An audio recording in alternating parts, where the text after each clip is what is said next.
السلام عليكم ورحمة الله وبركاته. وعليكم السلام ورحمة الله.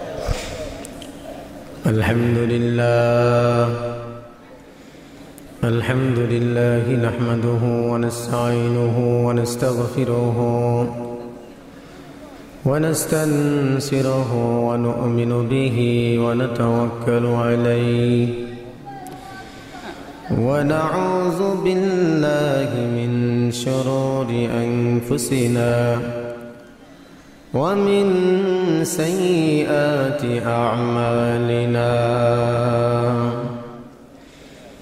من يهده الله فلا مضل له ومن يضلله فلا هادي له. ونشهد أن لا إله إلا الله وحده لا شريك له. ونشهد أن سيدنا وسندنا ونبينا وشفيعنا وحبيبنا ومولانا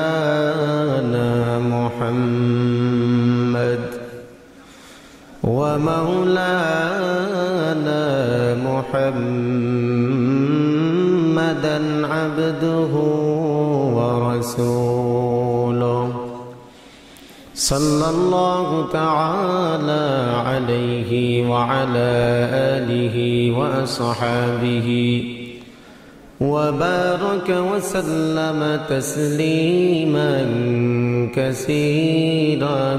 كثيرا.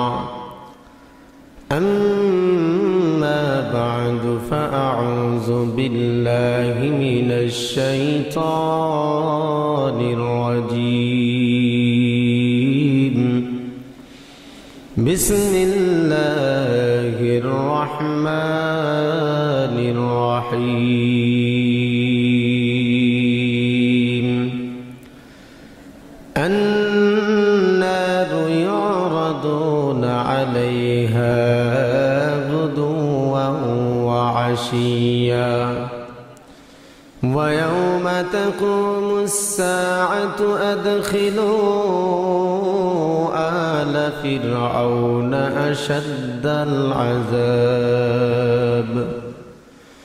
قال النبي صلى الله عليه وسلم: القبر روضة من رياض الجنة أو حفرة من النيران. صدق الله العظيم وصدق رسوله النبي الكريم ونحن على ذلك من الشاهدين والشاكرين والحمد لله رب العالمين. وقال تعالى في شان حبيبه ومعشوقه مخبرا وآمرا: إن الله وملائكته يصلون على النبي يا أيها الذين آمنوا صلوا عليه وسلموا تسليما. দুরূদ শরীফ পড়ি। নামাজের মধ্যে যে দুরূদ পড়ি দুরূদ ইব্রাহিম। اللهم صل على محمد وعلى آل محمد كما صليت على إبراهيم وعلى آل إبراهيم إنك حميد مجيد. اللهم بارك على محمد وعلى آل محمد كما باركت على إبراهيم وعلى آل إبراهيم إنك حميد مجيد. সবাই মুহাম্মদের সঙ্গে পড়েন: বালাগাল্লাউলা বিকামালিহি কাশাফাদ দুজা বিজামালিহি حسنت جميع خصاله صلوا عليه وآله ہر کے دارد خوف حق در دل مدام ہر کے دارد خوف حق در دل مدام جنت المأواد غد أورى مقام بلغ العلا بكماله كشف الدجى بجماله حسنت جميع خصاله صلوا عليه وآله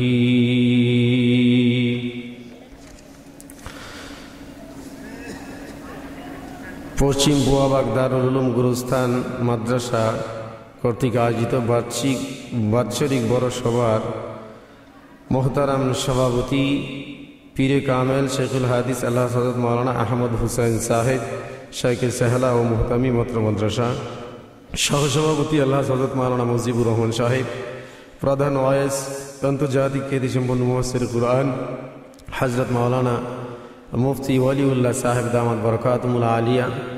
আমার পূর্বে অনেকেই বয়ান করেছেন, বুজুর্গ উলামায়ে কেরাম। আল্লাহ তাআলা সকল উলামায়ে কেরামকে হায়াতে তাইয়্যিবা সিহাতে কুল্লিয়া দান করুন, সবাই বলুন আমিন। মঞ্চে উপবিষ্ট আছেন প্রধান অতিথি, বিশেষ অতিথি, আমার সামনে উপবিষ্ট দিন তো ইসলাম প্রিয় মুসলমান ভাইরা, পর্দার অন্তরালের মা ও বোনেরা, আসুন সকলে আল্লাহ তাআলার দরবারে শুকরিয়া আদায় করি যে আল্লাহ সুবহানাহু ওয়া তাআলা আমাদের মতো গুনাহগারদেরকে গুনাহ মাফের মজলিসে জান্নাতের বাগানে ওনার রহমত দিয়ে নিয়ে এসেছেন। এই জন্য দিল থেকে শুকরিয়া আদায় করার জন্য জবানটা পুরোপুরি খুলে দিয়ে চিৎকার দিয়ে বলি আলহামদুলিল্লাহ। আলহামদুলিল্লাহ আর একটু জোরে বলা যায় না? তো ভাইরা, বয়ান শুরু করার আগে আপনাদেরকে একটু কষ্ট দিই। কোরআন হাদিসের মাহফিলগুলো আগেই বলেছি, এগুলো জান্নাতের বাগান। আলোচনা হবে নবীজির আদর্শ অনুযায়ী।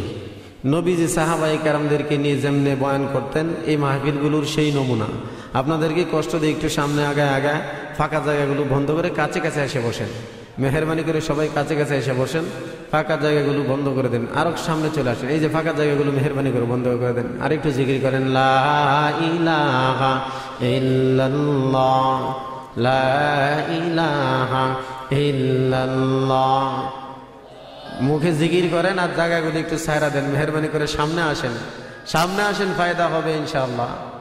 লা ইলাহা ইল্লাল্লাহ, লা ইলাহা ইল্লাল্লাহ, লা ইলাহা ইল্লাল্লাহ, লা ইলাহা ইল্লাল্লাহ।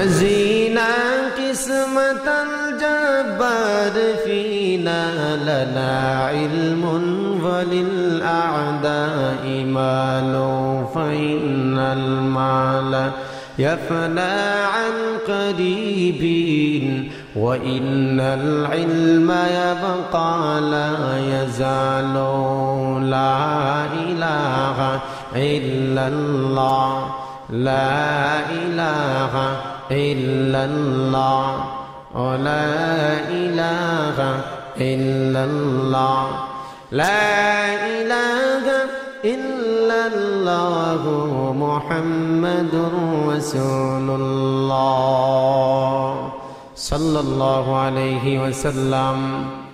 কোরআন হাদিসের মাহফিলগুলো মুসলমানের জন্য খুবই জরুরি।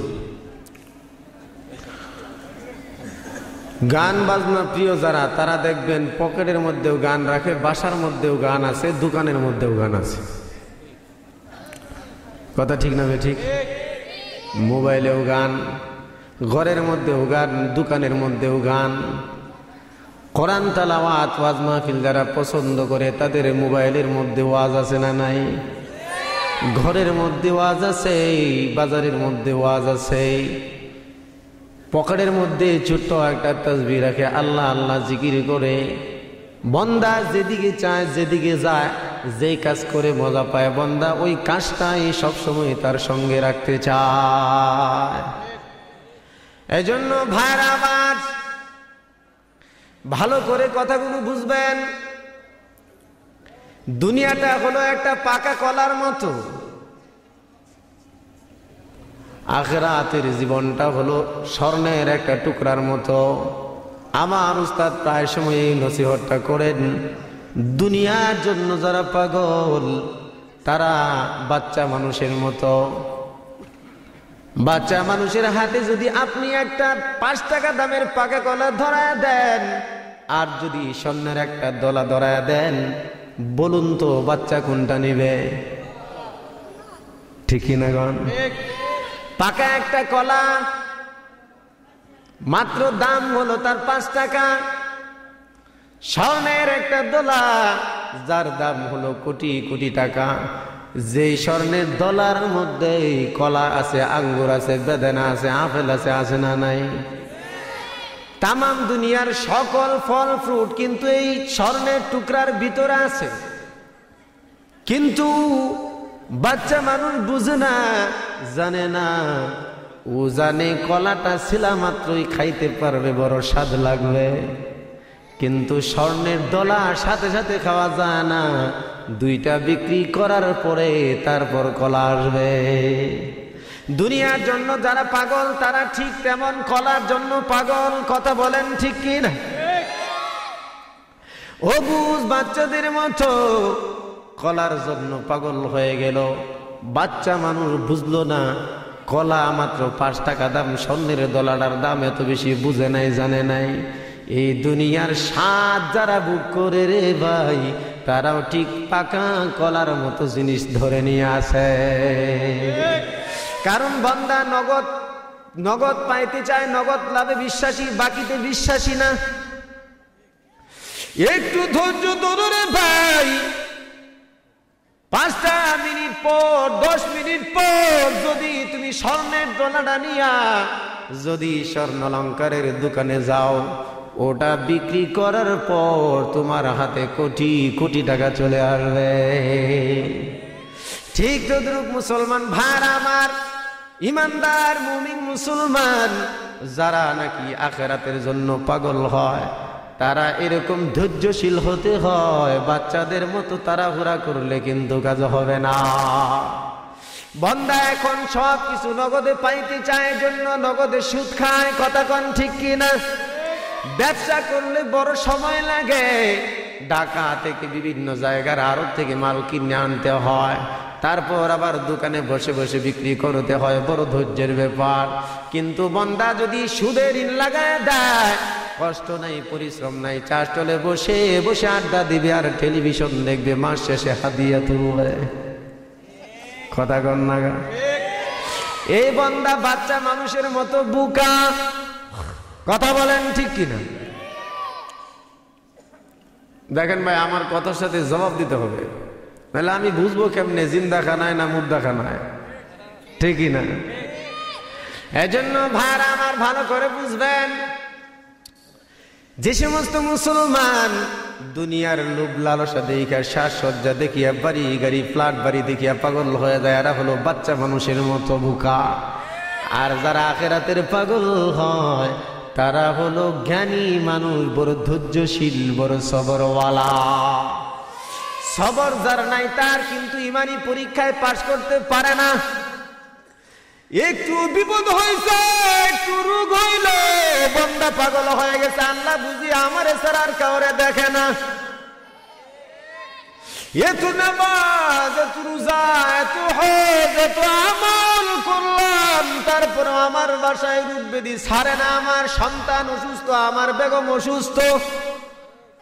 ওই বেটা সারা মাস নামাজ নাই, রোজা নাই, সুদ খায়, ঘুষ খায়, মানুষের সাথে ধোঁকাবাজি করে মিথ্যা কথা বলে, তারপরেও তার কোনো অসুখ নাই। বন্দা বলে, আল্লাহ তুমি কি আমারে শুধু দেখো, আর বুঝি কাউরে পাও না? এই বড় বেসবর, সবর নাই, এই জন্য ইমানের পরীক্ষায় সে ফেল। কথা কোন ঠিক কিনা? আল্লাহ বলেন ওয়াবুদ রাব্বাকা হাত্তা ইয়াতিয়াকাল ইয়াকিন। আল্লাহ বলেন বান্দা ইবাদত করবি কয়েকদিন না, মরণ পর্যন্ত। সুবহানাল্লাহ। খান কয়েকদিন টুপি লাগাইলা, তোমার বন্ধু বান্ধব টিটকারি মারলো, কিরে একবারে মক্কার মৌলবী হয়ে গেলেনি। যুবক ভাই পরীক্ষার বন্ধের ছুটির সময় চিল্লা দেয়, নাসাব দেয়, পকেটের মধ্যে টুপি ঢুকাইছে, বাজারে একসাথে আড্ডা দেয়, এখন মসজিদে যাইতে চাই, কয় রাগ বেটা কয়দিন হলো নামাজ ধরলি, থাম না, আমরা তো পড়মু, সময় হলে পড়বি না। কথা বলেন ঠিকই না? এই যুবক ভাই 7 দিন নামাজের পর তারপরে পকেটের মধ্যে টুপিও নাই, মসজিদেও তারে আর বাড়ি চাল না দিয়ে পাওয়া যায় না। এমন ইবাদত করলে হবে না। ইবাদতের মধ্যেও সুবুর থাকা দরকার। সুবুর 4 প্রকার, এর মধ্যে সুবুর আলা তাআহ, ইবাদতের মধ্যে সুবুর থাকা দরকার, ধৈর্য থাকা দরকার। তুমি কয়েকদিনের জন্য নামাজ পড়বা না, বরং মরণ পর্যন্ত তোমার গোলামি করতে হবে, ঠিক না? এজন্য ভাইরা আমার, আমরা দুনিয়ার জমিনে দেখি যারা স্বাভাবিকভাবে দুনিয়াদার পাগল, যদি কোনো ছেলেকে গ্রাজুয়েট পাস করাইতে পারে অথবা মেয়েকে মাস্টার ডিগ্রি করাইছে, 5টা সন্তান, 5টা শিক্ষিত, সমাজের মধ্যে সবাই বলে কোন লোকটা সফল। কথা কন না? কত ভাগ্যবান 5টা ছেলে তার শিক্ষিত। আমি বলি আসলে শিক্ষিত না, আসলে মূর্খ। কথা কন, ভালো করে বুঝবেন। আমার উস্তাদ আর একটা ঘটনা বর্ণনা করেন, কয়েকটা লোক বড় কষ্ট করিয়া গরিব মানুষ তার ছেলেটারে গ্রাজুয়েট পাস করানোর পর বিদেশ চলিয়া গেল। বাড়িতে আসলো ছুটিতে, বাজারে যায়, কানের মধ্যে টেলিফোন লাগানো, হাতের মধ্যে সিগারেট। বাজারে যাওয়ার পথে ফোনে কথা বলতেছে, ভাই বড় ভালো আছি, আমার বাবা বহু কষ্ট করে আমারে মানুষ বানাইছে, আমার বাবা আমাকে বহু কষ্ট করে মানুষ বানাইলো, যদি বিক্রি করি আমাকে ভার্সিটিতে ভর্তি করলো, এখন আমার কোনো সমস্যা নেই, কোনো বিপদ নেই, কোনো কষ্ট নাই, এখন বাড়ি গাড়ি সব আমার আছে। কিছুক্ষণ পরে কানের মধ্যে মোবাইল ফোন, হাতের মধ্যে সিগারেট নিয়ে প্যানের চেইনটা খুলিয়া দিয়া দমকল ছাড়ছে। কি ছাড়ছে? মেশিন গান ছেড়ে দিল। এখন আরেক মুরব্বী বাবা দাঁড়ায়, কয় এটারে যদি মানুষ কও তাহলে গুড়া বলবা কোনটারে, ঠিক না? মুরব্বী কয় এ মুসলমানেরও যদি তোমরা মানুষ বলো তাহলে ঘোড়া কাকে বলবা, নিজেই বিচার করো। মানুষ ভাবি বুঝি সফল, আমি বলি আসলে সফল না, ও ব্যর্থ। ব্যর্থ জীবন। যেই মানুষটা জানোয়ার আর তার নিজের মধ্যে পার্থক্য করতে পারে না, ওটা মানুষ হতে পারে না। কথা কন না? রাগ করতেছেন নাকি? রাগ করলেও কিছু করার নাই, কথাগুলো বলতেই হবে, কারণ মুসলমান দুনিয়ার জন্য পাগল হয়ে গেল। কথা বলেন ঠিক না? এ ভাই ভালো করে বুঝবেন, এখন তো ওয়াজের ময়দানটাও তামাশার ময়দান হয়ে গেছে। কিছু ক্যাম্বাসার বক্তা আছে আর কিছু ক্যাম্বাসার মুফতি আছে, কথায় কথায় চ্যালেঞ্জ আছে না নাই? আর কত ধরনের জিকির, আসেন আসেন বৈশা যান, আছে না নাই?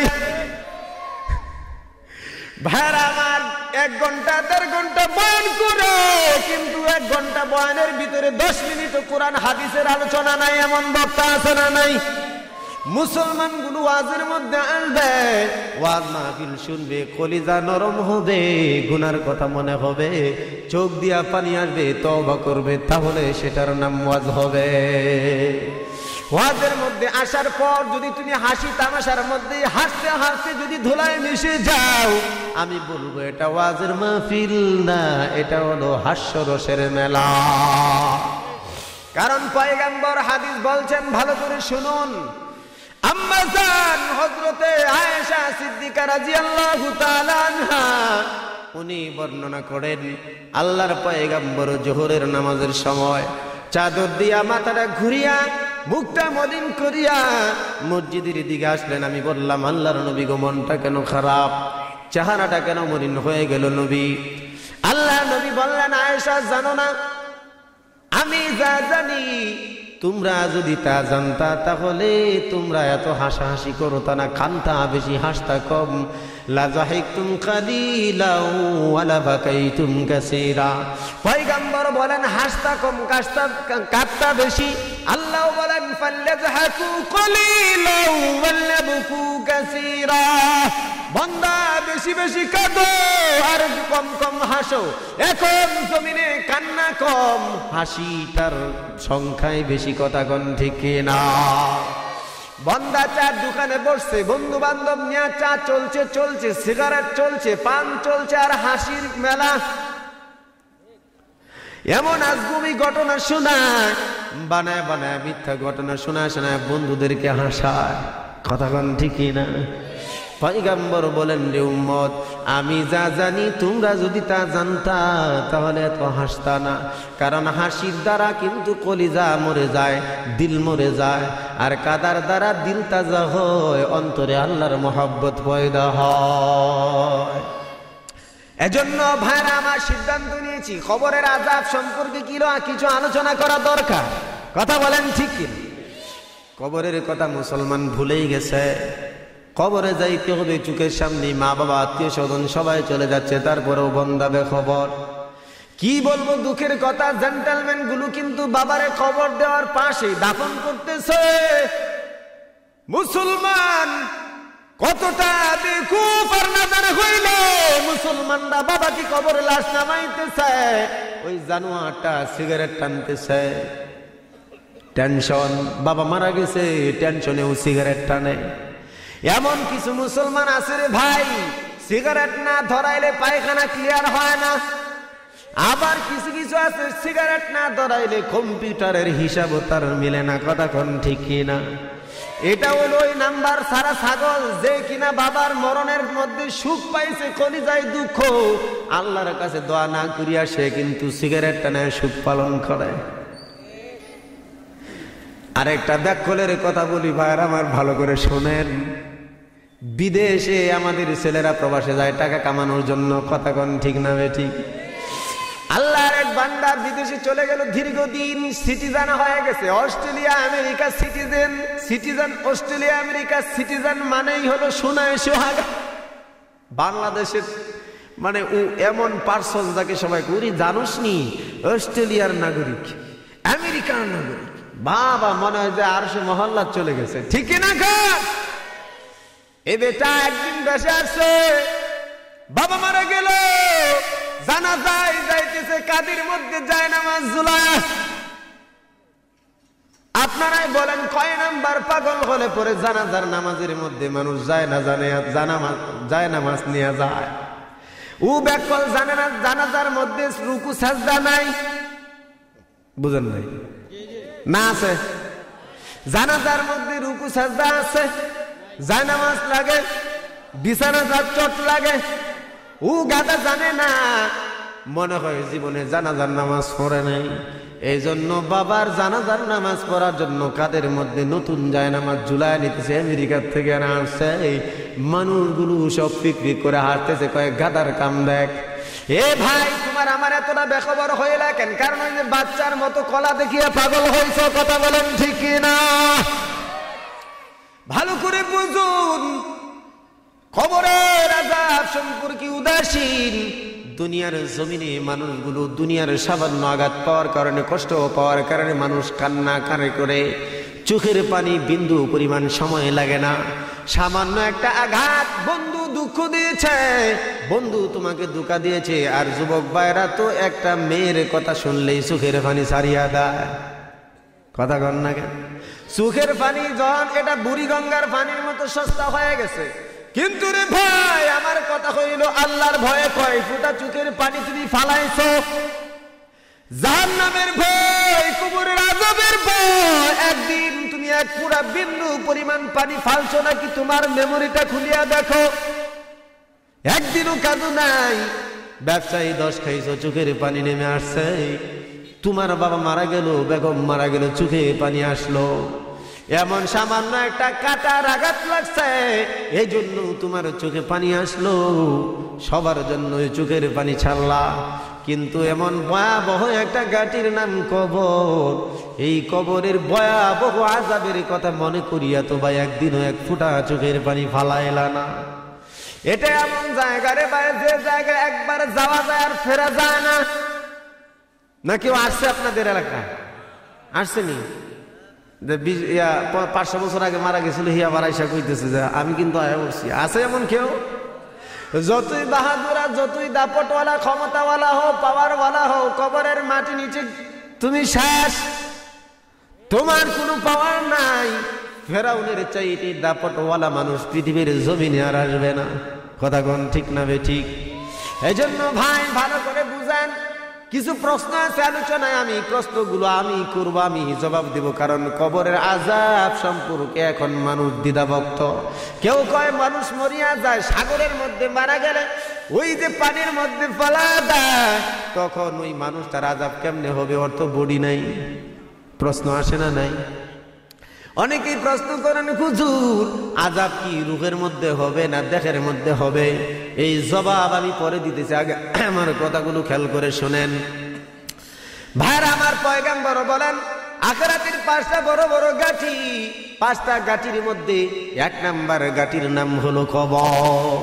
পয়গম্বর বলেন উম্মত, কবরের গাঁটিতে যেই ব্যক্তি মাপ পেয়ে যাবে, ওই ব্যক্তি বাকি 4 গাঁটিতে মাপ পেয়ে যাবে। জোরে কোন সুবহানাল্লাহ। পয়গম্বর বলেন কবরের আযাব থেকে যেই ব্যক্তি নাজাত পেয়ে যাবে, আল্লাহ পাক রব্বুল আলামিন তাকে বিনা হিসাবে বাকি 4টা গাঁটি পার করায়া দিয়া জান্নাতে ঢুকায় দিবে। এই জন্য ভাইরা আমার, তোমার আমার কবরের কথা একদিনও মনে হয় না। আগে দেখতাম এক এলাকায় একটা মানুষ মারা গেলে মা বোনেরা, পুরুষেরা অনেক সময় রাত্রে বের হইতো না ভয়ে। কথা কন না কেন? এখন কবরকে ভয় পাবে দূরের কথা, কবরের কিনারায় যুবক ভাইরা এরকম বড় বড় ডেস্ক বাজায়। কিসের কবর, কিসের ভয়? ঠিক কিনা কন? এই সে বিশাল বড় বড় ডিজে বক্স আনি এমন ভলিউম দেয়, পুরা এলাকায় কবর সহ মসজিদ সহ নাচায়। না আপনাদের এলাকায় নাই? তো কথা কন না, আছে না? ও গাধা বুঝি কবরে যাইবে না কেন? তুই পাগল হইলি রে যুবক? তোর মতো কত যুবক রাস্তার মধ্যে সেকেন্ডের ভিতরে মোটর বাইকের চাকায় পিষ্ট হয়ে যায়। কই সার্টিফিকেট পাইলি? 50 থেকে 100 বছর হায়াত পাইবি, এমন গ্যারান্টি তোকে কে দিয়ে দিল রে ভাই? কেন কবরের পাশে এমন অনাচার করো? এই কবরের মাটিতে তোমাকে অবশ্যই যাইতে হবে। 1000 বন্ধু বান্ধব, 1000 টাকা পয়সা, কোটিপতি তুমি, তারপরেও কবরে যখন তোমাকে নামায় দেয় তখন আর কেউ তোমার সঙ্গে নাই। হযরতে আব্দুল কাদের জিলানী রাহমাতুল্লাহি আলাইহি আল্লাহর নবীকে প্রশ্ন করলেন, ইয়া রাসূলুল্লাহ, ইয়া হাবিবাল্লাহ, আল্লাহ তাআলা 50 ওয়াক্ত নামাজ ফরজ করে দিলেন, আপনি কমাইতে কমাইতে 5 ওয়াক্ত পর্যন্ত আনলেন, কেন গো আল্লাহর নবী 50 ওয়াক্ত নামাজ থেকে 5 ওয়াক্ত পর্যন্ত নিয়ে আসলেন কেন? আল্লাহর নবী জবাব দেয়, আব্দুল কাদের, একটা বড় হিকমত আছে। আখিরাতের বড় বড় 5টা ঘাটি আছে। কোন বান্দা যদি 5 ওয়াক্ত নামাজ সময় মতো আদায় করে, আখিরাতের প্রত্যেকটা ঘাটিতে 1 ওয়াক্ত নামাজে এক একটা ঘাটি পার হইয়া বান্দা বিনা হিসাবে জান্নাতে যাবে। আর জোরে বলেন সুবহানাল্লাহ। 5 ওয়াক্ত নামাজ পড়া দরকার আছে না নাই? যারা 1 ওয়াক্ত পড়ো, 2 ওয়াক্ত পড়ো, 5টা ঘাটির মধ্যে বাকি ঘাটিগুলো কি দিয়ে পার হইবা? টেবিলের নিচ দিয়া কিন্তু কিছু দিয়ে পার পাওয়া যাবে না। এই সমাজে, এই দেশের মধ্যে টেবিলের নিচ দিয়া অনেক কিছু আদান প্রদান হয়, একেবারে দিন রাতের খুনি কিন্তু পার পেয়ে যায়।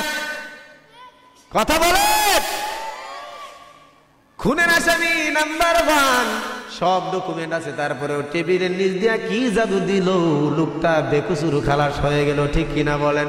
কিন্তু আল্লাহর আদালত, যে আদালতের মধ্যে কোনো লেনদেন চলবে না। এ বান্দা, হাসরের জীবন কবরের জীবন থেকে শুরু।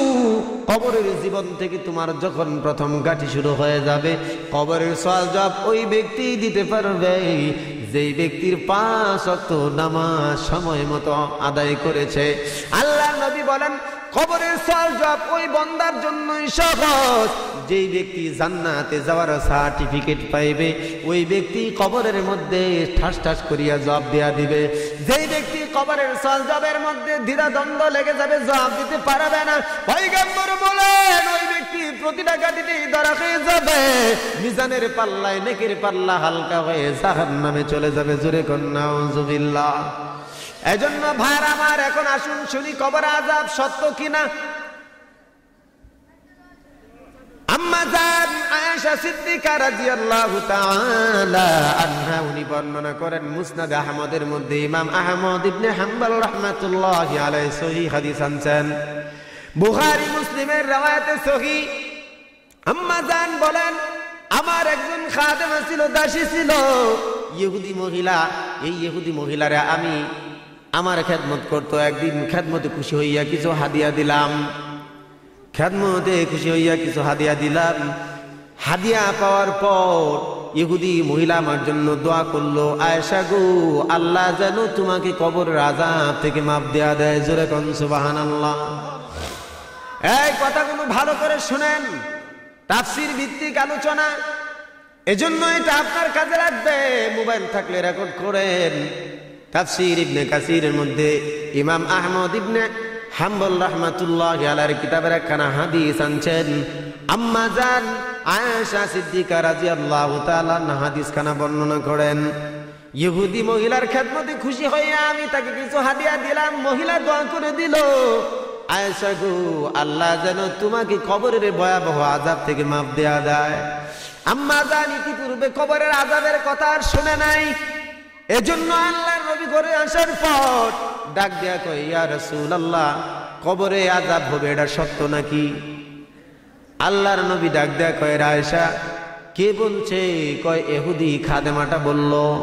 আল্লাহর নবী বললেন, আয়েশা ইহুদিদের কথা বিশ্বাস করো না, কারণ ওরা বানায় মিথ্যা বলে তাদের তাওরাত কিতাবটা পর্যন্ত তারা পরিবর্তন করে ফেলেছে।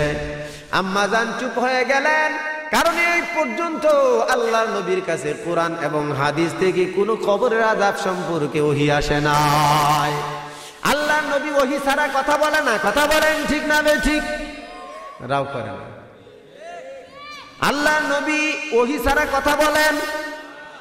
আল্লাহ নিজেই বলেন, ওয়ালাউ তাকাওয়ালা আলাইনা বাদাল আকাবিল লাআখাযনা মিনহু বিল ইয়ামিন সুম্মা লাকাতানা মিনহুল ওয়াতিন। আল্লাহ নিজেই বলেন, আমার বন্ধু যদি মন গড়া মতো বানায় কিছু কথা বলতো, আমি আল্লাহ আমার কুদরতি ডান হাত দিয়ে আমার বন্ধুর ঘাটটা ধরে দেহ থেকে ঘাটটা আলাদা করে দিতাম। তাহলে বোঝা যায় আল্লাহর নবী একটা কথাও নিজের মন গড়া মতো বলে নাই, ঠিক না? আল্লাহর নবী বললেন, আয়েশা ইহুদিদের কথা মানো না। ইহুদিরা বানায় মিথ্যা বলে তাদের কিতাব পর্যন্ত, আসমানি কিতাব তাওরাত কিতাবটা পর্যন্ত পরিবর্তন করে ফেলেছে। চলে গেল কয়েকদিন, আম্মা যেন চুপ, কিছু বলে না। কয়েকদিন পর আল্লাহর নবী মাথাটা মোড়া দিয়া চাদর দিয়া ঘুরিয়া মনটা বেজার করিয়া মসজিদে নবীর দিকে ঢুকে নবীজির আম্মা জানের দিকে আসলেন। মুখটা বড় মলিন। আল্লাহর নবী ডাক দিয়া আল্লাহর নবীকে আম্মা জান জিজ্ঞেস করলেন, নবী গো, কেন আপনি চেহারাটা এমন মলিন বানায় রাখছেন? কোনো আবার নতুন কোনো বিপদ আসলো নাকি? নতুন কোনো কষ্ট আসলো নাকি? আল্লাহর নবী জবাব দেয়, আয়েশা, না না, নতুন কোনো বিপদ নয়, তবে আমি ভয় করতেছি আমার উম্মত কবরের আযাবের মধ্যে না জানি গ্রেফতার হয়ে যায়। আমার উম্মত গুনার কারণে কবরের প্রথম ঘাটিতে না জানি আযাবের মধ্যে গ্রেফতার হয়ে যায়। আম্মা জান বললেন, ইয়া রাসূলুল্লাহ, ইয়া হাবিবাল্লাহ, এই তো কয়েকদিন আগে আমি যখন প্রশ্ন করলাম কবরের আযাবের ব্যাপারে, আপনি বললেন যে ইহুদির কথা বিশ্বাস করতে নিষেধ করলেন। আজকে নবী আপনি নিজেই বলতেছেন কবরের আযাব বড় কঠিন। আল্লাহ নবী কয়, আয়েশা, আমি কখনো আল্লাহর হুকুম ছাড়া কোনো কথা বলি না। আগে আমার কাছে কোনো ওহী আসে নাই, এখন আল্লাহ তাআলা আমার কাছে ওহী নাজিল করছেন। জিবরাইল আমিন আয়েশা আমাকে বলে দিয়েছেন কবরের আযাব বড় ভয়াবহ আযাব। সুতরাং হাদিস থেকে, সহিহ হাদিস থেকে প্রমাণ পাইলাম কবরে আযাব হবে, ঠিক কি না বলেন? দলিল পাইছেন তো? সহিহ হাদিস থেকে দলিল দিলাম। আল্লাহ নবী আরো বলেন, আল কবরু রাউযাতুম মির রিয়াজিল জান্নাহ আও হাফরাতুম মিনান নিরান। আল্লাহর নবী বলেন, এ উম্মত, কবর হলো জান্নাতের একটা টুকরা, নয়তো জাহান্নামের একটা বড় গর্ত। এবার আসুন কোরআন থেকে দলিল নেই। আল্লাহ সুবহানাহু ওয়া তাআলা কোরআনে কারীমের মধ্যে আয়াত নাযিল করলেন, আন্নারু ইউরাদুনা আলাইহা গুদুওয়ান ওয়া আশিয়া ওয়া ইয়াওমা তাকুমুস সাআহ আদখিলু আলা ফিরআউনা আশাদ্দাল আযাব। আল্লাহ পাক বলেন, ওই যে তাদের কবরের মধ্যে সকাল বিকাল জাহান্নামের আগুন হাজির করা হয়। কয়বার হাজির করা হয়? দুইবার। কথা বলেন, সকাল বিকাল দুইবার মানুষদেরকে জাহান্নামের আগুনের সামনে হাজির করা হয়। পয়গম্বর হাদিস দ্বারা ব্যাখ্যা করলেন, রে উম্মত, যেই ব্যক্তি তার দুজকের স্থান হবে তাকে কবরের মধ্যে সকাল বিকাল দুইবার জাহান্নামের আগুনটা দেখানো হয়। ছাদটা তুলিয়ে দেওয়া হয়। ছাদ উঠিয়ে দেওয়ার পর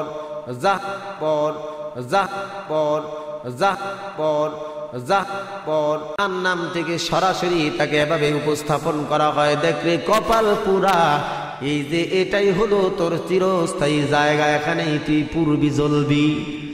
আর যে ব্যক্তি জান্নাতি হবে, আল্লাহর নবী বলেন জান্নাতটা তার জন্য দুইবার তার সামনে হাজির করা হয়। জোরে কোন সুবহানাল্লাহ। বান্দা যদি জান্নাতি হয়, সকাল বিকাল দুইবার তার জান্নাতের ওই বালাখানা দৃশ্যগুলো, জান্নাতের নিয়ামত, হুর গেলমান সব যখন বান্দার সামনে হাজির করা হয়, পয়গম্বর বলেন বান্দা দেখে দেখে এমন হাসে হাসে আর এমন খুশি হয় যে সারা বাকি সময়টা তার আনন্দেই কাটিয়া যায়। সুবহানাল্লাহ। থাক দে, বাড়ি দিয়ে কইবেন নাকি? তো জোরে কোন সুবহানাল্লাহ।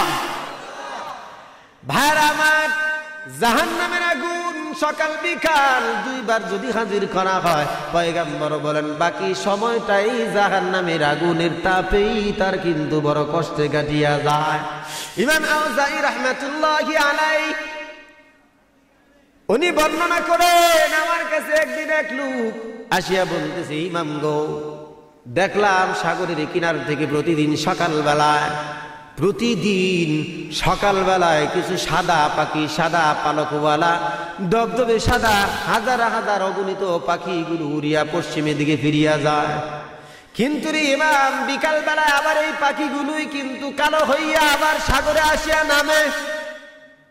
এই ইমাম, বলুন তো আল্লাহর সাথে আপনার সম্পর্ক বারো ভালো ইমাম, আপনি বলুন আসলে এই ঘটনাটা কি? সকালবেলায় যেই পাখিগুলো সাদা হয়ে যায় ওই পাখিগুলো আবার কালো হয়ে আসে। ইমাম আউজাঈ ডাক দিয়া কয়, আল্লাহর বান্দা, আসলেই তুমি কি এমন দেখো নাকি? কয়, হা আল্লাহর কসম, আমি প্রতিদিন সকাল বিকাল এমন দেখি। শুধু আমি নয়, আমার সাথে আরো অনেক বান্দা আছে যারা এমন দৃশ্যটা দেখেছে। এবার ইমাম আউজাঈ ডাক দিয়ে কয়, আল্লাহর বান্দা, ভালো করিয়া কথাগুলো শোনো, এগুলো সাধারণ কোনো পাখি নয়, এগুলো হলো ফেরাউনের সন্ত্রাসী সেনাবাহিনী। 6 লাখ সেনাবাহিনী। কয় লাখ? তাফসীর ইবনে কাসির খুলিয়া দেখুন, 6 লাখ সেনাবাহিনী ফেরাউনের, যারা বনি ইসরাইলের উপর জুলুম অত্যাচার করেছিল। 70,000 বাচ্চা মানুষকে, বাচ্চাগুলোকে, ছেলেগুলোকে জবাই করে দিয়েছিল। আপনারা ঘটনা জানেন, ঠিক না বেঠিক? পয়গম্বর মূসা জমিনে আসবেন, এই জন্য সেই ভয়ে বাচ্চা ছেলেগুলো 70,000 জবাই করে দিলেন। সেই 6 লক্ষ সেনাবাহিনীর রূপ ইমাম আউজাঈ বলেন, 6 লাখ সেনাবাহিনীর রূপগুলো কিরকম পাখির সুরত দিয়ে আল্লাহ সকাল বেলায় সাদা দবদবে পাখি বানায়া জাহান্নামের আগুনের কাছে নিয়ে যায়। সন্ধ্যা পর্যন্ত তাদেরকে আযাব দেওয়া হয়। সন্ধ্যা পর্যন্ত জাহান্নামের আগুনে পুরায়া জ্বালায়া ভস্ম করিয়া একেবারে কালো অঙ্গার বানায়া সন্ধ্যার দিকে ফিরায়া দেয়। আবার যখন এই সাগরের কিনারে আসে, সারা রাত আবার তার নতুন রূপ ধারণ করে আগের মতোই সাদা হয়ে যায়। পাখাগুলো সাদা হয়ে যায়, পাগুলো সাদা হয়ে যায়, বডিটা সেই আগের মতো হয়ে যায়। হে বান্দা, কাল করে শুনো, আল্লাহ পাক রব্বুল আলামিন কত বড় মর্যাদাবান, কত বড় শক্তিবান, কত বড় ক্ষমতা বলা। পয়গম্বর বলেন, বেনামাজিকে আল্লাহ এমন শাস্তি দিবেন। মেরাজের রজনীতে যখন আমি দেখলাম একটা মানুষকে বিশাল একটা লোহা দিয়া মানুষের মাথাটা বারবার চূর্ণ করে দিচ্ছে ফেরেশতা, আবার সাথে সাথেই কিন্তু সুস্থ হয়ে যায়, মাথার মগজগুলো এলোমেলো হয়ে যায়, চূর্ণ বিচূর্ণ হয়ে ছড়ায় যায়। মুহূর্তের মধ্যে লোকটা আবার যখন সুস্থ হয়ে যায়, তখন আবার ফেরেশতা আবার বাড়ি দিয়ে মাথাটা আওলায় দেয়। পয়গম্বর জিজ্ঞেস করলেন, জিবরাইল ভাই বলো তো, এই লোকগুলো কারা যাদেরকে এত বড় কঠিন আযাব দেওয়া হইতেছে? জিবরাইল ডাক দিলেন, ইয়া রাসূলুল্লাহ, ইয়া হাবিবাল্লাহ, এরা আপনার ওই উম্মত যারা হেলায় অবহেলায় নামাজগুলো কাজা করছে। ভাইরা আমার, ভালো করে শোনেন, আলমে বরজখের আযাব ফেরাউনের বাহিনীকে দেওয়া হয়। সারাদিন আযাব দেওয়ার পর সারা রাইতে আবার সে আগের মতো ভালো হয়ে যায়। পয়গম্বর বলছেন, জাহান্নামের আযাব দেওয়া হবে, আযাব দেওয়ার পর মুহূর্তের মধ্যে আগের মতো সুস্থ হয়ে যাবে। সুস্থ হয়ে যাওয়ার পর আবার তাকে আযাব দেওয়া হবে। মরণ কখনো কিন্তু ধরা দেবে না। কেন মরণ ধরা দিবে না? আল্লাহ পাক রব্বুল আলামিন পয়গম্বরের মাধ্যমে জানাইছেন, জান্নাত এবং জাহান্নামের ফয়সালা হয়ে যাওয়ার পর আল্লাহ পাক মৃত্যুটাকে একটা সূরত দিয়া, জানোয়ারের সূরত দিয়া জাহান্নাম এবং জান্নাতের মাঝখানে নিয়া গলা কাটিয়া দিবার ঘোষণা দিয়া দিবে। এই জান্নাতীরা, ওই জাহান্নামীরা, যে যেখানে আছো, জান্নাতি যারা গেছো, তারা কোনোদিন আর মরবে না। সুবহানাল্লাহ কোন? আরে আরো আসতে কোন? আমি বুঝলাম না, আপনারা সুবহানাল্লাহ কইতে তো কষ্ট কেন? এতদিন তো নৌকা দানে শীষ কইয়া উষার আইলেছে। এটা জোরে আওয়াজ দেন, সুবহানাল্লাহ। আল্লাহ পাক ঘোষণা দিবেন, এ বান্দা, জান্নাতে যারা গেছো তারা আর কোনোদিন মরবে না, জান্নাত থেকে বের হবে না, বের হবে না, আবাদুল আবাদ তোমরা জান্নাতি, মরণ আর কোনোদিন আসবে না। সুবহানাল্লাহ কাম। আবার ডাকিয়ে বলবেন, ও জাহান্নামীরা, যারা তোমরা জাহান্নামে গেছো, আর কোনোদিন আজরাইল তোমাদের কাছে আসবে না। মরণটাকে জবাই করে দিলাম, মরণের দফা শেষ। জাহান্নামে যারা গেছো তোমরা চিরকাল জাহান্নামে থাকবা, জান্নাতে যারা গেছো তারা চিরকাল জান্নাতে থাকবা। জান্নাত এবং জাহান্নামের যে জায়গা আল্লাহ আয়াত নাজিল করলেন, সেখানে আল্লাহ লাগায় দিলেন খালিদিনা ফিহা আবাদা। ঠিক না? এই জন্য ভাইরা আমার, ভালো করে শোনেন, 6 লাখ সেনাবাহিনী ফেরাউনের আলমে বরজখের মধ্যে নিয়ে প্রতিদিন সকাল বিকাল 2 বার আযাব দেওয়া হয়। আল্লাহ পাক রব্বুল আলামিন পয়গম্বরের মাধ্যমে জানাইছেন, জান্নাতের অবস্থা, জান্নাতের নাজ নিয়ামত সবকিছু বান্দা কবরের ভিতর থেকে 2 বার সে ভোগ করতে পারবে। জাহান্নামের অবস্থা 2 বার বান্দা কবর থেকে আযাব টের পাবে। ভাইরা আমার, কবরের মধ্যে যে ভয়াবহ আযাব, কিছু বর্ণনা দিব সময় পাইলে, কিন্তু তার আগে শুনুন কেমনে কবরের মধ্যে আযাব হয়। আপনারা বলবেন, অনেকেই বলে রূহের মধ্যে আযাব হয়, আবার অনেকেই বলে দেহের মধ্যে আযাব হয়। সুন্দর একটা সমাধানের জন্য আগে আমার একটা দৃষ্টান্ত শুনুন। হাকিমুল উম্মত মাওলানা থানভী রাহমাতুল্লাহি আলাইহি উনার কিতাবে একটা বাস্তব ঘটনা লেখছেন। উনার কিতাবে বাস্তব ঘটনা লেখছেন, কবর আযাব যে সত্য, এটার একটা নমুনা উনি উনার কিতাবে বর্ণনা দিয়েছেন।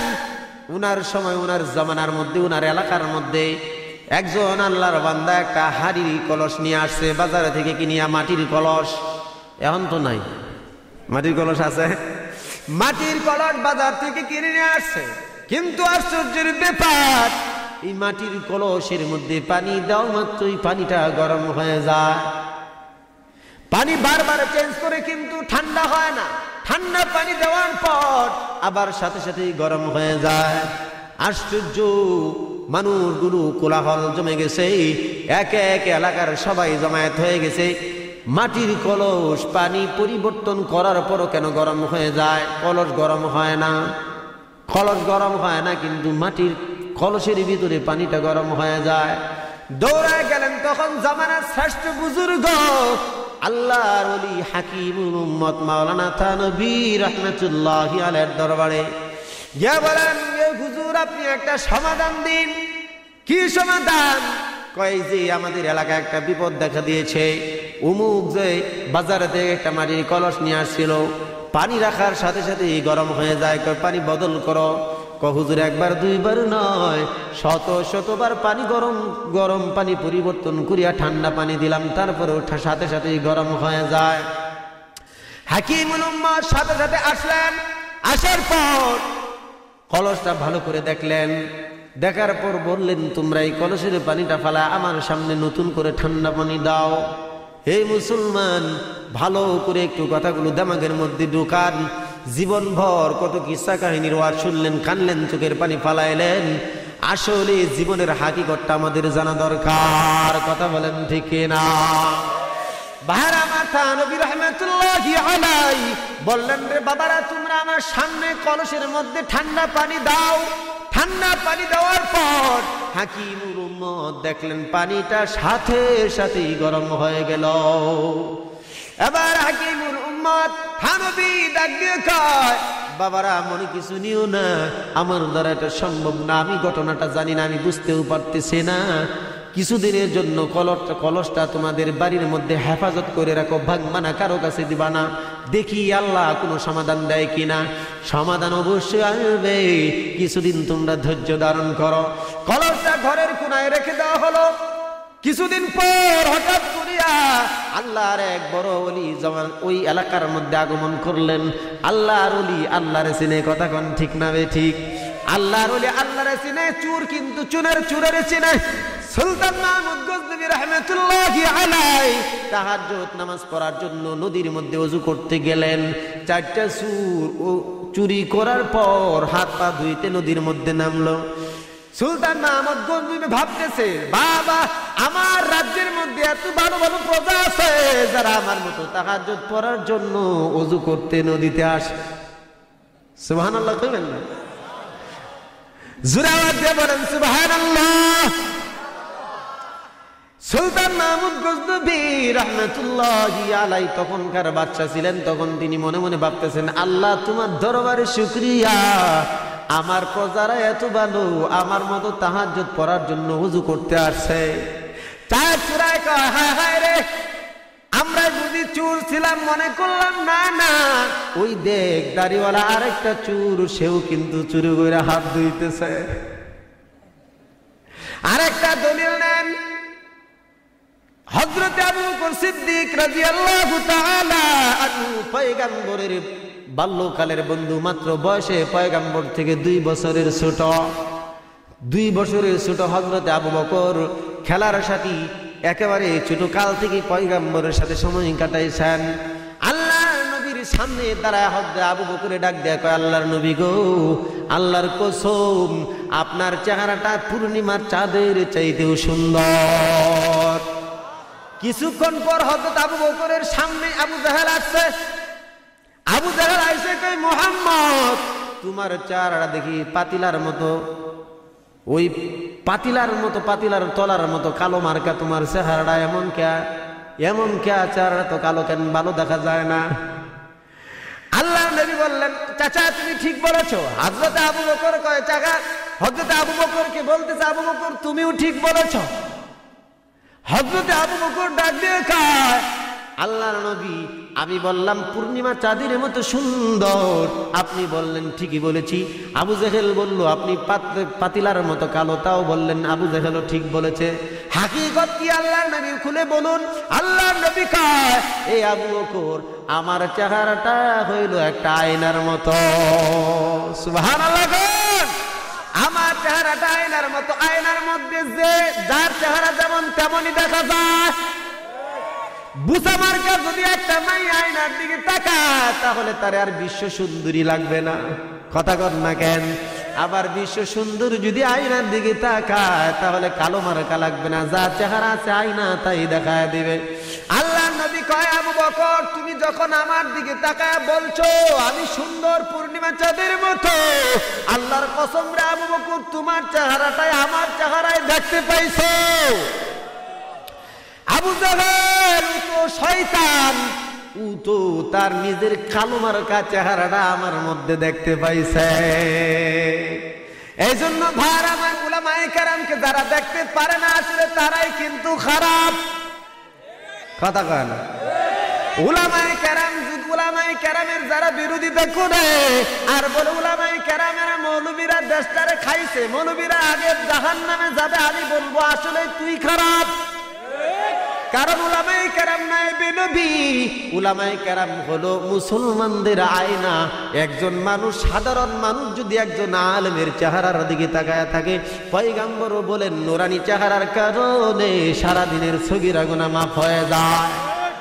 তাহলে চিন্তা করেন উলামায়ে কেরামের চেহারাটা কত পাওয়ারফুল আয়না। কথা বলেন ঠিক কি না? যেই ব্যক্তি উলামায়ে কেরামের চেহারা দেখলে ঘৃণা লাগে, আল্লাহর কসম ওটা মুনাফিক মার্কা, আবু জেহেল মার্কা মুসলমান। এজন্য ভাইরা আমার কথাগুলো ভালো করে শুনেন। আল্লাহ নবীর জবাব পায়া হযরত আবু বকর খুশি হয়ে গেলেন। এবার আসুন, বলছিলাম ওই যে ভাঙা হাড়ির কথা, কলসের কথা মনে আছে না আপনাদের? এই হাড়ির কথাটা শোনার আগে আপনারা আর একটা দৃষ্টান্ত নেন। ঢাকা জাতীয় স্টেডিয়ামে ক্রিকেট খেলা হয় কি হয় না? আপনাদের এই আশপাশে বাজারের নাম কি? আচ্ছা, যেই বাজার আছে এই বাজারে টেলিভিশনে বড় পর্দার মধ্যে আমাদের যুবক ভাইরা খেলা দেখে কি দেখে না? বাজারের মধ্যে এত বিশাল পর্দা টানা যুবক ভাইরা খেলা দেখে, কোনো তার নাই, কোনো যোগাযোগ নাই। প্লেয়াররা জাতীয় স্টেডিয়ামে ছক্কা মারলো, এখান থেকে সবাই লাভ দিয়ে উঠছে। কেউ যদি তারে বলে রে ভাই একটু কথা শুন, এখন ডিস্টার্ব করিস না, ছক্কা লাগে। ছক্কা লাগে কি লাগে কম? ছক্কা লাগে, ডিস্টার্ব করিস না, মাথা গরম, এক রানের লেগে আটকে আছি। কথা বলেন ঠিক কিনা? ঢাকা স্টেডিয়ামে টিকিট কাটিয়া যারা খেলা দেখলো যতটা আনন্দ পাইলো, এই বাজারে বসিয়াও ঠিক ততটাই আনন্দ পায় না কম পায়? বরং আমার তো মনে হয় ঢাকা স্টেডিয়ামের সাথে এখানে মজমাটা জমে বেশি। কথা কর না জ্ঞান? ফোন আসলে পর্যন্ত রিসিভ করে না। ওর বাবাও যদি মারা যায় তাহলে ফোনটা রিসিভ করার সময় নাই, কারণ এখন খেলা বড় জমে গেছে। ঠিক না? এখন ভালো করে বুঝেন, ঢাকার সাথে এইখানে কিন্তু কোনো তার নাই, কানেকশন নাই, ফোনেও কথা বলে না। ঢাকা স্টেডিয়ামে খেলা দেখে ওই খেলার দিকে 100 মনোযোগ দেওয়ার কারণে 100 মনোযোগ দেওয়ার কারণে যুবকদের কলিজা স্টেডিয়ামে থাকার চাইতে বেশি কিন্তু মজা পাইছে। ভাই আমার, আমি শুধু মাঝে মাঝে বয়ানের মধ্যে বলি, কোন মুসলমান যদি এই রকম মনোযোগ লাগায়া মাত্র একটা নামাজ পড়তে পারে, আল্লাহর কসম তার বাকি নামাজগুলো আল্লাহ কবুল করিয়া নেবে। কারণ কখনো কিন্তু এমন মনোযোগ লাগায় মুসলমানরা নামাজে দাঁড়ায় না। যদি দাঁড়াইতো মশা কামড় দিলে থাপ্পড় দিয়া 10 জনের নামাজ নষ্ট করিয়া দেয়। বাচ্চায় কোন দিক দিয়া দূর দিল, নামাজ থেকে শেষ করা মাত্র সালাম ফিরায় কয়ে কোন বেয়াদবের বাচ্চা রে। কথা কন না? কোন বেয়াদবের বাচ্চা? অথচ খেলার সময় এতটা মনোযোগ দেয়, ওদিকে কার বাড়ি আগুন লাগলো, কার বাড়ি পুরলো কোনো খবর নাই। এরকম ইখলাস নামাজের মধ্যে চাই। ঠিক না বলেন? নামাজের মধ্যে এমন ইখলাস চাই, এমন ইখলাস নিয়ে নামাজ পড়লে মুসলমান জীবনটা বদলে যাবে। পরিপূর্ণ ইমানদার তাকওয়াওয়ালা আল্লাহ তোমাদেরকে বানায় দিবে। জোরে কোন সুবহানাল্লাহ। তাহলে বুঝলাম কোনো কানেকশন নাই, কিন্তু তারপরেও ঠিক ততটাই আনন্দ পাওয়া যায়। এবার শুনুন, হাকিমুল উম্মত মাওলানা থানভী রাহমাতুল্লাহি আলাইহি বলতেছেন, জমানা তখন আরেক জমানার বড় ওলি আসলেন আমার এলাকায়। আসার পর আমার কাছে খবর আসলো একজন দরবেশ আসছে। আল্লাহর ওলিরা কিন্তু বেশি একটা পরিচয় দেয় না, নাম ফুড়ায় না, বেশি আড্ডা দেয় না, মানুষের সাথে বেশি পরিচয় দেয় না, রাস্তা দিয়া মাথা নিচের দিকে দেখতে তাকায়া চলিয়া যায়। কথা বলেন ঠিক না বে ঠিক? আর যার ভিতরে মাল কম ওই কিন্তু ঢবলা তবলা বেশি বাজায়। কথা কন না? কথায় কথায় চ্যালেঞ্জ দেয়, 1 কোটি টাকার চ্যালেঞ্জ। আল্লাহ নবী নূরের তৈরি ওই ক্যাম্বাসার মুক্তি আছে না নাই? আলাউদ্দিন জাহাবি আট্রশিরু ও ঘোষণা দেয় 1 কোটি টাকার চ্যালেঞ্জ। মৌলবীরা যদি প্রমাণ করতে পারে আল্লাহর নবী মাটির তৈরি, তাহলে 1 কোটি টাকা দিলাম। আমার কথার জবাব নেন, বাজারে 5 টাকা 10 টাকা দামের ট্যাবলেট বিক্রি হয় কি হয় না? বলে 1 লক্ষ টাকার চ্যালেঞ্জ, 5 মিনিটের মধ্যে আপনার রোগ ভালো হয়ে যাবে। কোনো ডাক্তার নাই আমার সাথে চ্যালেঞ্জ করতে পারে এই ওষুধ দিয়ে রোগ ভালো হবে না। এখন আমার কথার জবাব দেন, এমবিবিএস ডাক্তারটা যে লক্ষ লক্ষ টাকা খরচ করে ডাক্তার হইল, সে কি আপনাদেরকে কোনোদিন এরকম চ্যালেঞ্জ দিছে নাকি?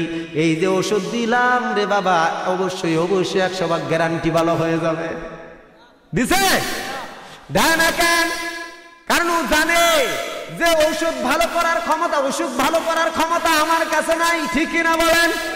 ক্যাম্বাসার ওই ফুটপাতে বসিয়া 5 টাকার ওষুধ নিয়ে যেমন চ্যালেঞ্জ ছুড়িয়া দেয়, ওই ক্যাম্বাসার মুফতিরাও এরকম চ্যালেঞ্জ করে। আসলে যারা বড় আলেম আর যারা বড় মুফতি তারা কোনোদিন চ্যালেঞ্জ দেয় না। ঠিক না?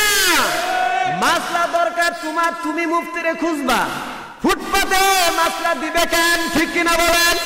ফুটপাতে 4 দোকানে ফরিওয়ালার মতো মাসলা দেওয়ার কিন্তু শরীয়তের বিধান না। মুসলমান বিপদে পড়ে যাবে, মাসালার জন্য খুঁজে খুঁজে মুফতি বের করবে। ঠিক কিনা বলেন? এজন্য ভাইরা আমার ভালো করে বুঝেন, সমস্ত ক্যাম্বাসার দিকে হেফাজত থাকতে হবে, সজাগ থাকতে হইবে। জিকিরের নামে ডুল তবলা বাজায়া গান গায়, আছে না নাই? এই যুবক ভাইরা কথা কও না, তোমরা নেট চালাও না? নেটের মধ্যে দেখো না, তাহিরি নামে এক বক্তা আছে, দেখবা আসেন আসেন বৈশা যান, আছে না নাই? আই জালালি কন আল্লাহ জিকির করে, আই জালালি, ল্যাংটা বাবা, খাজা বাবা, পাগলা বাবা, এগুলি জিকির। ইমান থাকবে? এটা জিকির করে না, আল্লাহর সাথে বেয়াদবি করে। কথা সাবধানে, সমস্ত ক্যাম্বাসার মুফতি থেকে কিন্তু দূরে থাকতে হবে। ঠিক কিনা বলেন? ভালো আলেম ভালো মুফতি তারা কখনো আপনাকে ধরে ধরে মাসলা দিবে না, বরং আপনি যখন বিপদে পড়বেন তখন খুঁজে খুঁজে ওনাদের থেকে মাসলা নিবেন। তখন তারা যাচাই বাছাই করিয়া ফতুয়া বুট বসিয়া 4-5 জন মুফতি একসাথে বসে কিতাব দেখবে। কিতাব দেখার পর যেটা সঠিক সেটার রায় আপনাকে লিখিত আকারে দিবে, মৌখিক নয়। ক্যাম্বাসার ওই ক্যাম্বাসারের মতো 5 টাকার ট্যাবলেট দিয়ে যারা ফতুয়া দেয় এরা আসলে মুফতি না। ভাই আমার ভালো করে শুনেন, এই জন্য বলছিলাম আল্লাহর ওলি আল্লাহর ওলিরে চেনে চুর চিনে চুরের কথা কোন ঠিক না ঠিক? হাকিমুল উম্মত মাওলানা থানভী রাহমাতুল্লাহি আলাইহি দেখা মাত্রই চিনে ফেলছেন এটা বড় বুজুর্গ আল্লাহর ওলি। ডাক দেখে হুজুর একটু কষ্ট করে আমাদেরকে একটু সময় দেন। কেন, কি হয়েছে? আমাদের সমাজের মধ্যে একটা বড় একটা তাজ্জব ঘটনা ঘটে গেছে। কি ঘটনা নিয়ে আসো? কয় হুজুর একটু বিশ্রাম করেন। ওই লোকটার বাড়িতে যায়া সব খুলে বলল, আল্লাহর ওলি মাটির কলস, অনেক দিন ধরে এখানে আমরা এটা নিয়ে বিপদে আছি, পানি দেওয়া মাত্রই গরম হয়ে যায়। এই পানি দেওয়ার পর মুহূর্ত দেরি হয় না, সাথে সাথেই গরম হয়ে যায়। আল্লাহর ওলি কয় কলসটা আমার সামনে নিয়ে আসো।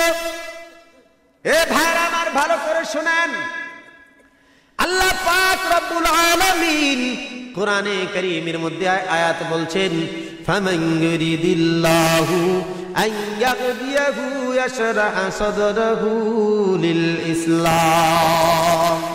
আল্লাহ যাকে ইসলামের জন্য কবুল করেন তার সিনাটা বড় বানায় দেয়। সুবহানাল্লাহ বলেন। সিনা বড় বানায় দেয়, মানে কি অন্তর চক্ষু খুলিয়া দেয়, কাশফওয়ালা হয়ে যায়। আল্লাহর ওলিরা চক্ষু বন্ধ করলে আরো আজিম পর্যন্ত দেখতে পায়। এজন্য ভাইরা আমার, কলসটা দেখা মাত্রই উনি চোখ বড় বড় করে ফেলছেন। তোমরা একটা কাজ করো, তোমরা এই কলসটা একটু দূরে রাখিয়া আমাকে একটা জায়গা দাও, পবিত্র জায়গা, এবং উজুর পানি দাও। উজু করি আমি 2 রাকাত নামাজ পড়বো, কারণ মুসলমানদের 1 নাম্বার অস্ত্রের নাম হলো নামাজ, ঠিক না? মুসলমানরা এখন আর এই অস্ত্র ব্যবহার করে না, এখন ব্যবহার করে মাজারে মান্নত করিয়া। কথা বলেন, বিপদে পড়ছে কয় শাহজালালের মাজারে দিমু একটা বড় খাসি, উমুক মাজারে ল্যাংটার বাবা মাজারে দিমু একটা মুরগ, এমন মান্নত করে কি করে না? মাজারে মান্নত করা জায়েজ নাই। বাংলার সকল মুফতির কাছে যাইবেন, কোনো মাজারে মান্নত করা জায়েজ নাই। ভালো করে বুঝেন, নবীজির রওজা, নবীজির মাজারের চাইতে কি কোনো মাজারের দাম বেশি নাকি? সবাই জবাব দেন। নবীজির মাজারের চাইতে কোনো মাজারের দাম বেশি? নবীজির মাজারে কেউ মান্নত করে? কথা বলেন। নবীজির মাজারে কেউ দাঁড়ায় মিলাদ পড়ে, কিয়াম করে? এই বুকার দল, তাহলে এই সমস্ত মাজারে হবে কেন? এগুলো যদি ভালোই হইতো তাহলে সবার আগে নবীজির মাজারে মান্নত করা হইতো, ঠিক না? যদি মিলাদ কিয়াম করা ভালো হইতো তাহলে নবীজির রওজায় আগে দাঁড়ায় মিলাদ কিয়াম করতে হইতো। নবী অগ্রাধিকার পাও না? আল্লাহ আমাদেরকে হেদায়েত দান করুন, সবাই বলুন আমিন। আল্লাহর ওলি কয়, দাও আমারে ওযু করমু, পানি দাও। ওযু করার পর নীরব নির্জন জায়গায় 2 রাকাত নামাজ পড়লেন। নামাজ পড়ার পর সাজদায় পড়ে কাঁদতেছে, আল্লাহ আমার কাছে কোনো ইলম নাই, আমার কাছে কোনো বাহাদুরি নাই, কোনো ক্ষমতা নাই। আল্লাহ তোমার বান্দারা আমাকে এমন ভাবে ধরছে, যদি কোনো সমাধান দিতে না পারি তাহলে আলেমদের থেকে ভক্তি কমে যাবে। আল্লাহ তুমি আমাকে এমন কিছু জানায় দাও, আমাকে তুমি এমন ইলম দাও যে ইলমের দ্বারা আমি সমাধানটা করে দিতে পারি, তাহলে উলামায়ে কেরামের সম্মান মানুষের কাছে আরো বেড়ে যাবে। আল্লাহর ওলি দীর্ঘক্ষণ সাজদায় থাকার পর মাথা উঠাইলেন, মুচকি হাসি দিলেন, আর ডাক দিয়া বললেন, তোমরা কোথায় আছো? তাড়াতাড়ি আসো। আসার পর বলে, এবার নতুন করে পানিটা বদলাও। আবার পানিটা পালায় নতুন পানি দেওয়া হইল। এখন আর পানি গরম হয় না। সুবহানাল্লাহ কান, আল্লাহু আকবার বলেন, আল্লাহু আকবার। এখন আর পানি গরম হয় না, এখন পানি ঠান্ডা। ঠান্ডা তো ঠান্ডায়, দীর্ঘক্ষণ দেখার পর পানি আর গরম হয় না। আল্লাহর ওলি আবার কয়, যাও তোমাদের সমাধান দিয়া দিলাম। হাকিমুল উম্মত ডাক দেয়া কয়, হুজুর মনে কিছু নিবেন না, সমাধান পাইলাম, কিন্তু কেন এমন হলো এটা জানতে চাই। এটা জানা দরকার আছে না নাই? কেন হইল মাটির কলস, এই কলসের পানি কেন গরম হয়ে যাবে গো আল্লাহর ওলি, এটা বলে দেন, তাহলে আমরা সমাধানে মাথাটা ঠান্ডা থাকবে। আল্লাহর ওলি খুব বলে, খুব জানা দরকার নাকি? সবাই বলে, হ্যাঁ এটা আমাদের জানতেই হবে। আল্লাহর ওলি কয়, তাহলে শোনো, কুমার যেখান থেকে মাটি আনছে, কুমার যে জায়গা থেকে কলসটা বানানোর জন্য মাটি আনছে রে বাবা, ওই মাটিটা ছিল একটা কবরস্থানের মাটি, আর এই কবরবাসীর উপর কবরের আযাব হয়। যখনই কবরের আযাব হয়, সেই কবরের আযাবের তাপের কারণে এই কলসটার মাটির সাথে যেহেতু সংযোগ আছে, এর জন্য গরম হয়ে যায়। হে মুসলমান, কবর থেকে আর কোনো উদাসীন থাকবে? একটু ভাবো, কোথায় সেই কবরস্থান আর কোথায় সেই কলস? কত পরিবর্তন হইল, কুমার হাতের দ্বারা কত আলতু ভাবে তারে বানায় পরিবর্তন করে কলস বানাইল।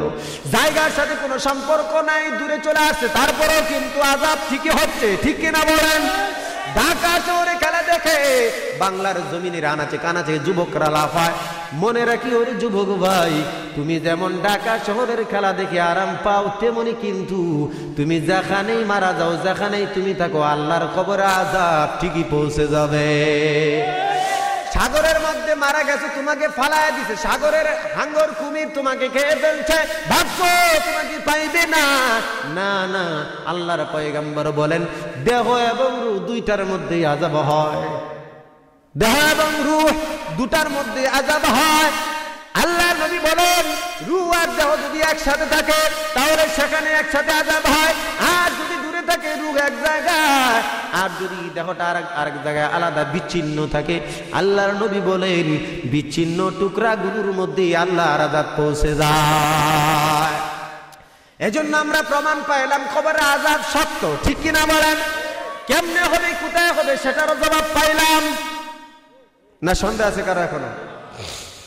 এখন আসুন, শাইখুল হাদিস আল্লামা জাকারিয়া রাহমাতুল্লাহি আলাইহি উনি উনার কিতাবে একটা বাস্তব ঘটনা লেখছেন, কবর আযাব বাস্তব আর একটা ঘটনা লেখছেন। ভাইরা আমার, কষ্ট হইতেছে আপনাদের? হ্যাঁ, কইতাম তো জিকির করেন লা ইলাহা ইল্লাল্লাহ, সবাই আওয়াজ দিয়ে জোরে মহব্বতের সঙ্গে লা ইলাহা ইল্লাল্লাহ লা ইলাহা ইল্লাল্লাহ। সবাই জবান খুলেন, অনেকেই মুখ খুলতেছেন না। মহব্বতের সঙ্গে আল্লাহর নামটা মহব্বতের সঙ্গে লা ইলাহা ইল্লাল্লাহ লা ইলাহা ইল্লাল্লাহ লা ইলাহা ইল্লাল্লাহ। আরো আওয়াজ হওয়ার কথা তো ভাইয়েরা অনেকেই তো আছেন, জবানটা খুলেন না, মহব্বতের সঙ্গে জিকির করেন লা ইলাহা ইল্লাল্লাহ। শাকাউতু ইলা ওয়াকি'in সুআ হিফজি ফাআওসানি ইলা তারকিল মাআসি ফাইনাল ইলমা নূরুম মিন ইলাহি ওয়া নূরুল্লাহি লা ইউতা লিআসি লা ইলাহা ইল্লাল্লাহ লা ইলাহা ইল্লাল্লাহ।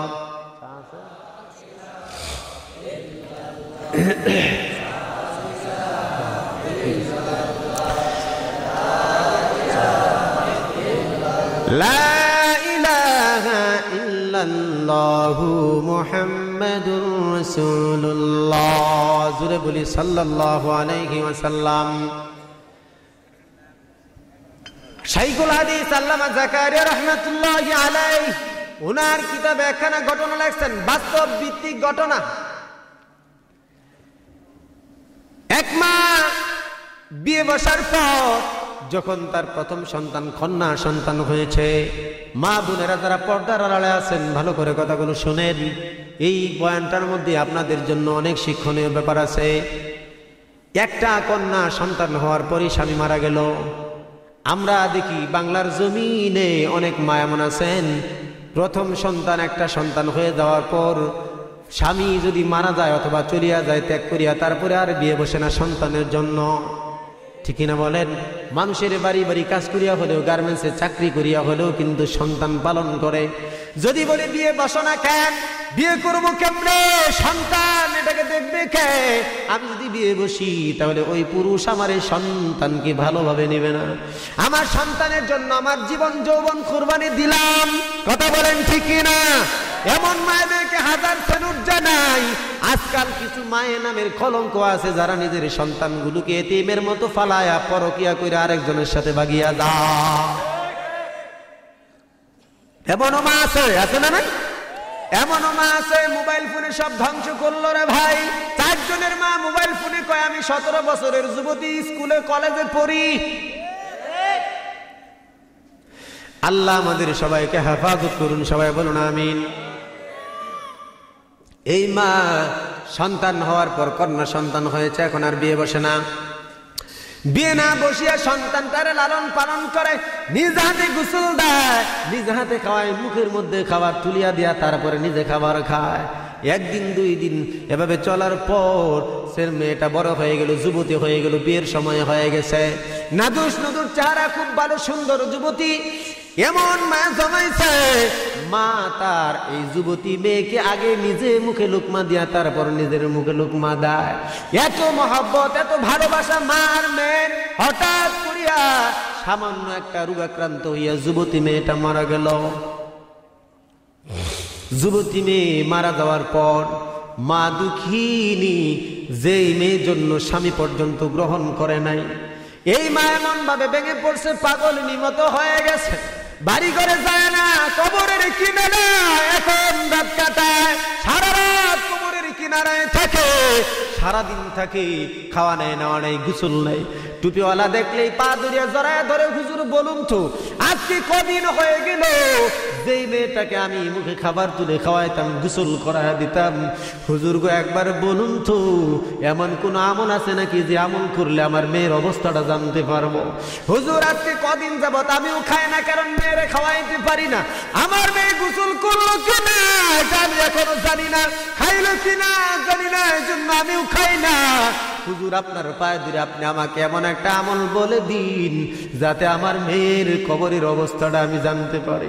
আমার মধ্যে শান্তি নাই, ঘুম নাই, কিছু নাই, আরাম নাই। সকল হুজুর বলে রে মা পাগলামি করো না, কারণ যদি এমন কোনো আমল থাকতো তাহলে আমাদের মা বাবা দাদা দাদির কবরের খবর জানতাম। ভাইরা আমার দিলটা নরম করে দেন, দেখেন এক ফোঁটা চোখের পানি আসে কিনা। কারণ পয়গম্বর বলছেন যদি আল্লাহর ভয়ে গুনার কথা মনে করি এক ফোঁটা চোখের পানি ঝরিয়া যায়, আল্লাহ পাক রব্বুল আলামিন সঙ্গে সঙ্গে বান্দার সামনে হাজির হয়ে যায়। বান্দার সামনে হাজির হওয়ার পর বান্দার চোখের পানিটা আল্লাহ কুদরতি হাতে নিয়ে ধরিয়া রাখে। সুবহানাল্লাহ। কারণ আল্লাহ পাক রব্বুল আলামিন হাসরের ময়দানে এই পানির কৌটাটা বের করবে। জাহান্নাম যখন সামনের দিকে আগায় হা করে আসতে থাকবে, ওদিনও হাদিসটা পড়াইলাম, জাহান্নামের 70,000 মুখ আছে, 70,000 মুখের মধ্যে 70,000 লাগাম লাগায় ফেরেশতারা টেনে টেনে নিয়ে আসবে। এক একটা লাগামের মধ্যে 70,000 ফেরেশতা, 70,000 লাগামের মধ্যে একবার হিসাব করে দেখুন কত কোটি ফেরেশতা লাগবে জাহান্নামকে টেনে আনতে। এমন বিশাল দেখুনি জাহান্নাম হা করে আসতে থাকবে। আল্লাহ পাক রব্বুল আলামিন সাথে সাথে কৌটা থেকে পানি নিয়ে ডান হাতের কুদরতি আঙ্গুল দিয়ে জাহান্নামের দিকে ছিটা মারবে।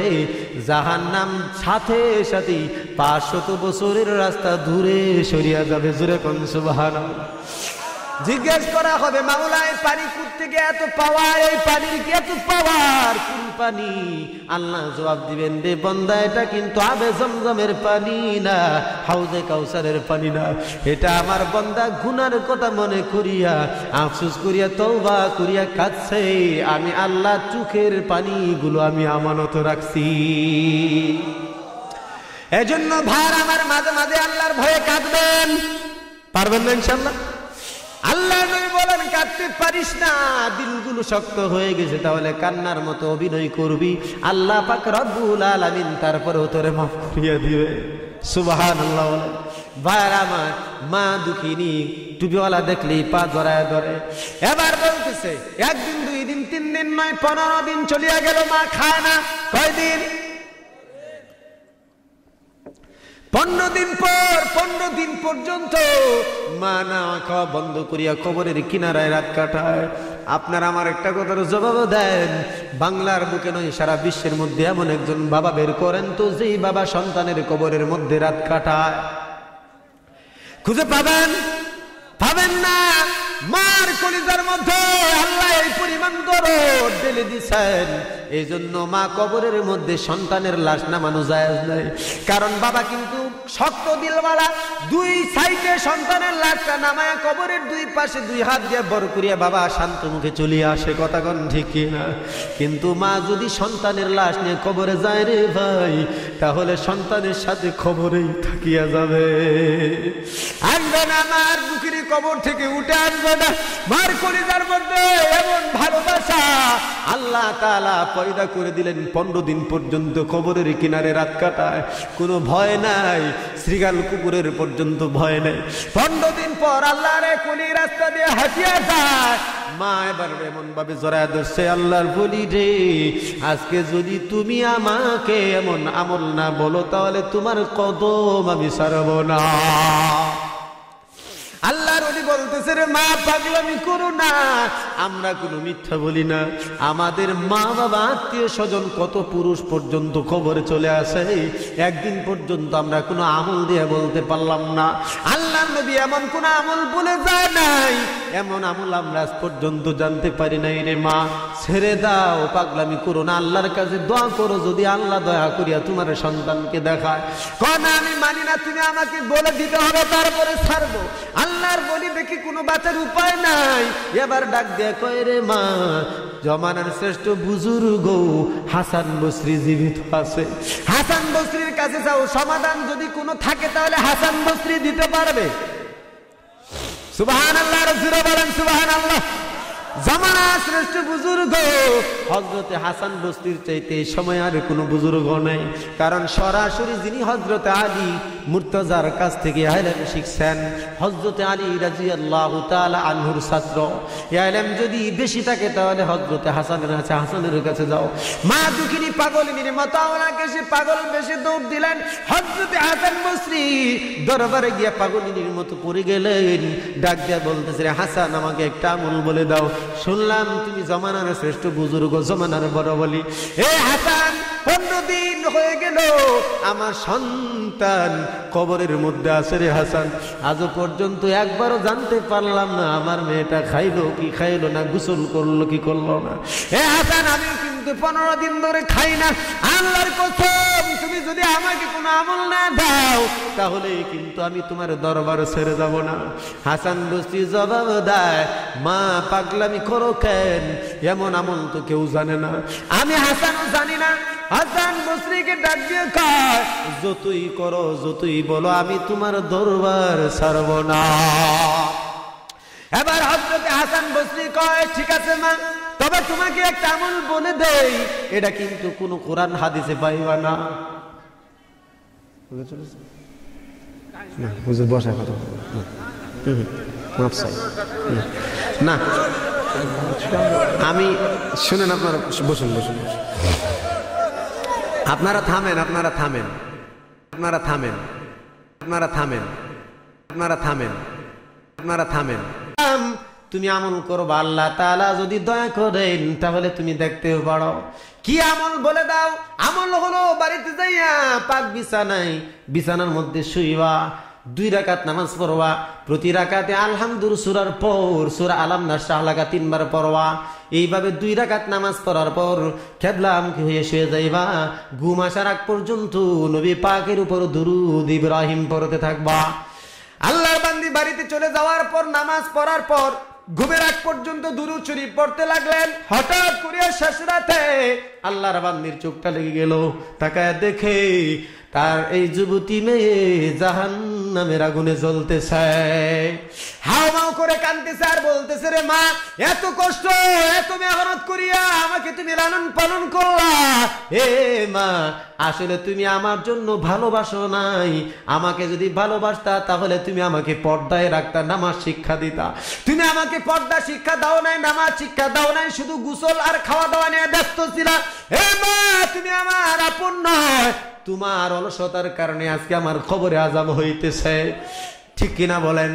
এ বাবারা, মায়েরা যারা সন্তানকে বেশি ভালোবাসা দেখাইতে গিয়া 10 বছরের বাচ্চাকে রোজা রাখতে দেন না, নামাজের জন্য ফজরের সময় উঠতে দেন না, স্বাস্থ্য নষ্ট হয়ে যাবে, পরীক্ষায় ব্যাঘাত ঘটবে, আমি বলতে চাই তোমরা আসলে তোমার সন্তানের আপন না, শয়তানের, তোমার সন্তানের দুশমন। এজন্য ভাইরা আমার, এবার মা পাগল হইয়া আবার হাসানের দরবারে গিয়ে বলতেছে, হাসান, আগেই ভালো ছিলাম, জানছিলাম না ভালো ছিল, এখন তো আরো কলিজা জ্বলিয়া যায়। কয়, কেন, কি হইল? কয়, এমন দশা হইছে। কয়, তাহলে একটা কাজ করো, বাড়িতে গিয়া তুমি তোমার সম্পদ থেকে তোমার মেয়ের জন্য কিছু দান করিয়া দাও। মেয়েটা আসিয়া দান করিয়া দিল। হাসান বসরি রাত্রি যখন ঘুমাইলেন, ঘুমের মধ্যে দেখেন রাস্তা দিয়া চলতেছেন, পাশে একটা বিশাল বাগান, বিশাল একটা ফুলের বাগান, বাগানের মাঝখানে একটা বিশাল একটা সিংহাসন, হীরা মণি জহরত খচিত সিংহাসন, সুন্দরী রূপসী একটা মেয়ে সিংহাসনের মাঝখানে বসে বসে হাসতেছে। জোরে কোন সুবহানাল্লাহ, আরো জোরে বলেন সুবহানাল্লাহ। মাঝখানে বসে বসে হাসতেছেন। এবার হযরতে হাসান বসরি সাথে সাথে চোখটা নামায় নিলেন। মেয়েটা বলতেছে, হাসান, চোখ নামায় নিলা কেন? তুমি কি আমাকে চেনো না? হযরতে হাসান বসরি ডাক দিয়ে কয়, কেমনে চিনবো? ইতিপূর্বে তোমাকে তো আমি দেখি নাই কখনো, কেমনে চিনবো? আর তোমাকে দেখা তো আমার জায়েজ নাই, কারণ এ সমস্ত মহিলার দিকে তাকানো জায়েজ আছে নাকি? জায়েজ নাই, জন্য তোমার দিকে আমি তাকাই না। কয়, শুনো, আমি ওই মেয়ে, যে মেয়ের কারণে তার মা 2 দিন পাগলিনীর মতো তোমার দরবারে হাজির হয়েছিল। এবার হযরতে হাসান বলতেছেন, আমি বলে দিয়েছিলাম তোমার মাকে কিছু দান করার জন্য। আল্লাহ পাক রব্বুল আলামিন হয়তো দানের খাতিরে তোমাকে মাফ করে দিয়েছেন। মেয়েটা বলতেছে না না, আমার মা দান করার জন্য আমাকে আল্লাহ মাফ করে নাই। ভালো করে শোনেন কথাটা। আল্লাহর ওলি হাসানকে মেয়েটা বলতেছে, এ হাসান, আমাকে আল্লাহ মাফ করেছেন এই জন্য শুধু আমি একা নয়, আমার সাথে আরো 70,000 কবরবাসী একসাথেই ছিলাম আমরা এক এলাকায়। হঠাৎ করিয়া বিকাল বেলায় যখন এক আল্লাহর ওলি যায়, আল্লাহর ওলি আমাদের কবরের কিনারায় দাঁড়ায় সূরা মুলক পড়িয়া আলহামদু, তারপরে সূরা ইখলাস পড়িয়া দোয়া করে আমাদের জন্য সব বকশে দিলেন, আমাদের কবরবাসীর জন্য মাফ করে দিলেন। আল্লাহ রাব্বুল আলামিন আল্লাহর এই ওলির দুয়ার বদৌলতে আমাদের 70,000 কবরবাসীকে মাফ করে দিয়েছেন। জোরে বলেন সুবহানাল্লাহ, জোরে বলেন সুবহানাল্লাহ। ভাইরা আমার, এজন্য বলছিলাম কবর আযাব সত্য, ঠিক না বে ঠিক? কবর আযাব থেকে বাঁচতে হবে না? বাঁচার জন্য ইবাদত করতে হবে, ঠিক কি না? দুনিয়া নামক এই কলার পিছনে দৌড়াবেন না। আল্লাহ তাআলা আমাদের সবাইকে আমল করার তৌফিক দান করুন। হাযা ওয়া আখিরু দাওয়ানা আলহামদুলিল্লাহি রাব্বিল আলামিন। আসসালামু আলাইকুম ওয়া রাহমাতুল্লাহি ওয়া বারাকাতুহু।